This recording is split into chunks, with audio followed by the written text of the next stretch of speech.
Welcome in, and thanks so much for joining me.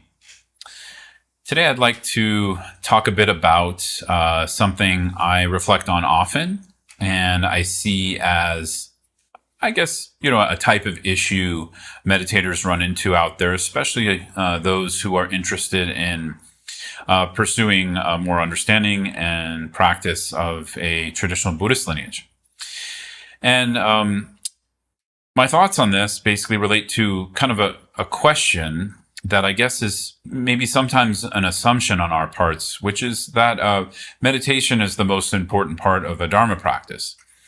Now, the reason I say this is an assumption is I think because when we first learn about an Eastern spiritual tradition, especially Buddhism, it's usually meditation that draws us in. I would say the majority of us, myself included, we don't come straight into a traditional Buddhist lineage. We enter through secular mindfulness or some other kind of, secular meditation practice. And then, of course, at some point, we want more context, we want more learning, we want more maybe like depth to our practices.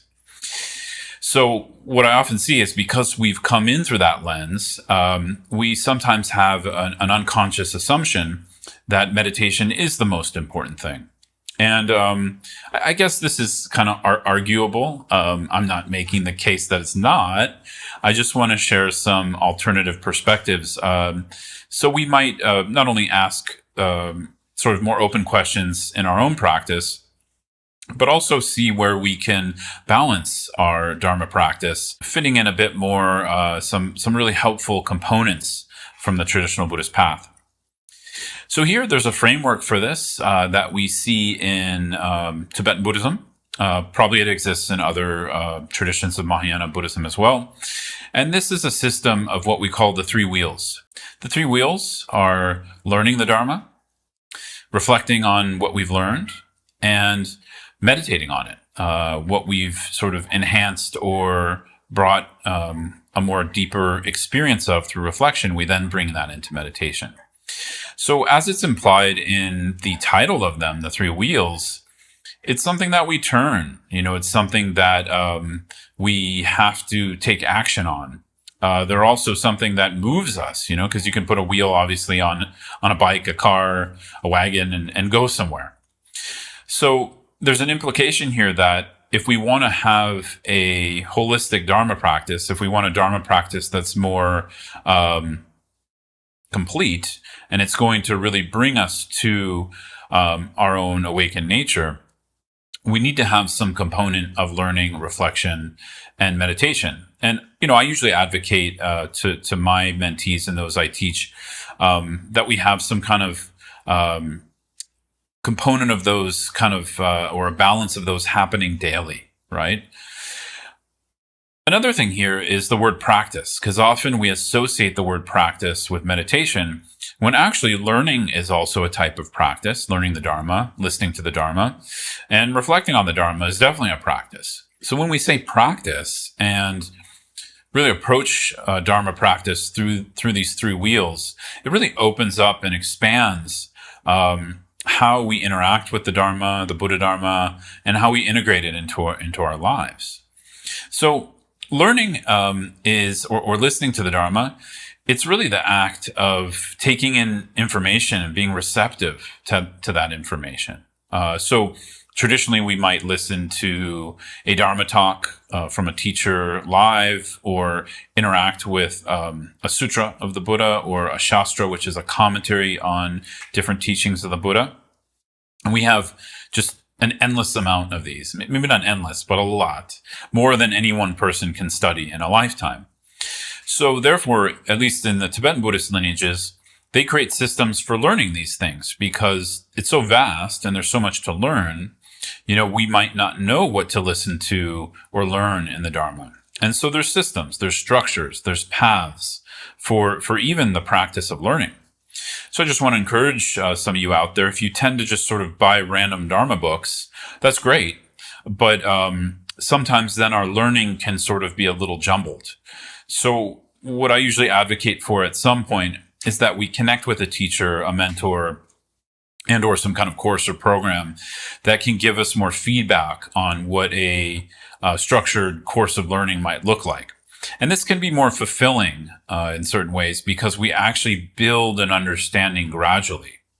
Of course, this can become rigid at times, but I don't think that's the initial intention, because hopefully we're taking our learning, or what we listen to in the Dharma, and what we're receptive to, and we bring that into the next wheel of reflection. So before I talk about reflection, I just want to talk about this idea of receptivity, because often what I notice in myself too, this is something I've had to work out in relation to the practice of these three wheels in my own Dharma practice, is we often don't stay open enough in the receptive period of learning the Dharma. And what I mean by this is, if you're anything like me, our mind can be quite judgmental quickly, especially to ideas that we don't understand or maybe we disagree with. And so the receptivity can get closed off in those circumstances, and we sort of move to reflection too quickly. But the reflection is also kind of biased. And what I mean by that is if we have a judgmental reaction and we don't notice we have that reaction, it's going to probably move into a type of bias based on, us disagreeing with something. And so what that does, disagreeing isn't a problem in and of itself. It's just that it closes the receptivity in the learning phase. So what I recommend is really developing a practice of being conscious of receptivity when we're studying the Dharma, when we're in a structured study program or reading a certain Dharma text. Of course, even just having some healthy practices of study, taking notes, highlighting, going back over things, etc. We might want to have some notes for what we're going to reflect on, right? And then we consciously move into the second phase, or the second wheel of reflection, which is a very interesting one, because actually our doubt, our skepticism, is very useful in the reflection period. Reflection is based on more or less analyzing, using our logical thinking mind to reflect on, to weigh certain topics against each other, to open up our own positions, perspectives, beliefs on things, weigh those against beliefs we might be hearing for the first time, or maybe for the 50th time, but we just have a different belief. So I think reflection is so interesting, especially for those of us, living during these times, because often we're losing, this is my opinion now, we're losing the capacity to do open and honest, non-biased reflection where we can look back at our own judgment and weigh that against something else and keep an open mind. So in reflection, there's still openness, but it's a little bit different than receptivity because we're being critical within reflection. Now, critical here means, as I'm saying, critical of both. We're critiquing both what we're reflecting on in the Dharma, and also we're critiquing our own bias or our own view on that, even if we agree with it.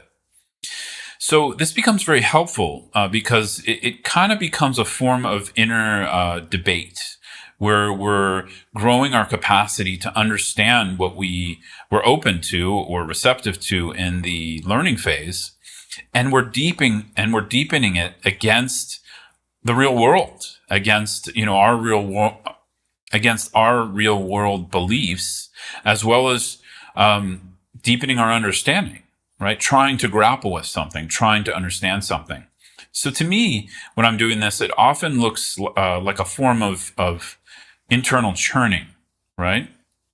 And of course, this is through thinking, through logical reasoning and thinking, which is useful at this stage, right? Because we're just trying to grow our understanding, and ultimately we're trying to grow conviction in a topic.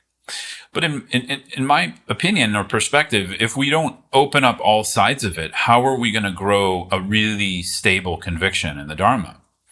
If we're too quick to become a believer, that conviction is very flimsy, right? I've struggled with that in the past, becoming too quick to adopt a belief in the Dharma. And then later on, it came back to haunt me where I had to rework my approach to it and grapple with it again, which is fine. That's also part of the path. But I think some of that can be avoided by not trying to believe too quickly. Now, the other side of that is also not trying to believe our own interpretation or reaction too quickly, right? Or knee-jerk reaction, which I think, as I already said, is so helpful for us in this day and age where we have a lot of disagreement happening in public discourse, social media, etc. And it's just really easy to, get fired up about our own opinion. And in that way, we kind of close off to others. So in this sense, we would be closing off to the Dharma, and I would say we would also be closing off to parts of ourself that haven't grown yet in our practice. So these are kind of two extremes I recommend avoiding: becoming a believer too quickly, but also staying like in a hypercritical mode or judgment, or maybe we could say like an unhealthy kind of doubt. So there's room for constructive criticism. There's room for, maybe we could say, like healthy doubt or healthy skepticism. That's really helpful at the face of reflection. But we're not trying to keep the skepticism in order to preserve, our own belief so we could feel better. If we're doing that, it's going to be a real slog through all of this. And it's going to be difficult to grow the understanding because we're not willing to move beyond our boundary. Now, of course, we have to do that skillfully according to our own capacity. And if we're not ready to move beyond a certain belief, we can use meditation and Dharma practice as a whole to bear witness to that, right? To practice compassion with that, loving kindness. So again, in my approach, or in my take on this is that it's not about becoming a believer of the Dharma. It's about growing conviction through using the Dharma to understand the world and ourselves in a deeper way. And this happens slowly through churning and reflection practice. Okay, now the third one, meditation. This is where it gets kind of interesting because often, as I said, we approach meditation as a practice of calming, coming into the present moment, calming down, etc., which is one part of meditation. We sometimes don't get the information, or we forget when we're growing a more holistic Dharma practice, something that's going to be actually liberative for us and move towards what we call awakening in Buddhism. We can sometimes forget that it's the conviction and understanding we're growing in both learning and reflection that we then put into practice in meditation. And really, these go into two categories in Buddhism. We have the practices of meditative awareness, or shamatha, or calm abiding. We sometimes call it calm abiding, which is settling the mind. So that's more or less related to what I was saying of coming to the present moment, being present, etc., growing that. That's connected to shamatha, or meditative awareness practice. But now it's the second type of practice, what we call vipassana in Sanskrit, or insight meditation. That's very interesting because this is where we're using the reflection phase, but now taking it deeper into actually triggering or transforming an experience of reality and how we perceive it, how we perceive ourselves, our emotions, our thoughts, our bodies, the world around us. And hence this word insight, or sometimes we say clear seeing. Now, this is a whole loaded topic. I'm not going to go into detail on here, but basically this refers to clear seeing or insight into the nature of how reality is. And we usually define reality as impermanent and empty of true existence, right? But these are terms, right, we have to learn. Otherwise, we're going to get confused. But to put it in more colloquial or simple terms, it's just about shifting our rigid, fixed, and solid experience of ourselves, our experiences internally, and how we perceive the world around us, right? So an insight is a direct experiential shift that happens in meditation via putting what we learned and reflected on into meditation practice. So I hope this is helpful. I hope this is encouraging for you to explore in your own practice if you're interested in Buddha Dharma, whatever lineage you're working with. As always, feel free to reach out if you want to know more about how to do this, if you want specific practices, structured learning, as well as how to reflect deeper on the Dharma. I'm happy to help you. I'm happy to work with you, I guess. So you can check out courses on my website where I go into detail on this at scotttusa.com. You can also reach out to see if I have some room for any mentoring. And or just keep checking out my YouTube channel and or my podcasts on Spotify, iTunes, etc. So thanks so much, and I hope to see you soon.